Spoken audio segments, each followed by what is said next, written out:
పరిశుద్ధత ఉంటుంది. ఆలయంలో పరిశుద్ధత ఉంటుంది. ఆలయం పవిత్రమైంది. చూడండి, ఆరాధన అయిన తర్వాత ఆలయంలో ఆరాధనలే కానీ ఆలయంలో కొడుతుంది. ఆలయాన్ని శుభ్రం చేసి ఖాళీ సమయాలలో తాళం వేస్తాం.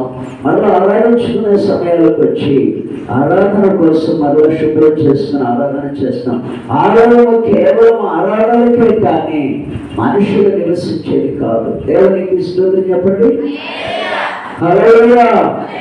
మరొక మాట చూడండి, దావీదు ఏమంటున్నాడు? 36వ కీర్తన 8వ వాక్యం పెద్దగా చదవండి. 36వ కీర్తన 8వ వాక్యం పెద్దగా చదవండి. నీ మందిరం యొక్క సమృద్ధి వలన వారు సంతృప్తి పొందుదురు. ఎవరు వారు?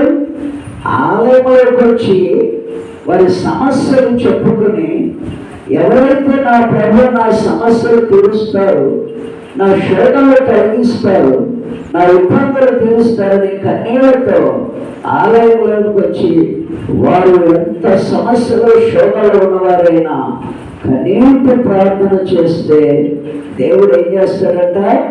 దేవుడు మందిరం యొక్క సమర్థులైన వారిని తృప్తిపరుస్తాడు. దేవునికి స్తోత్రం చెప్పండి.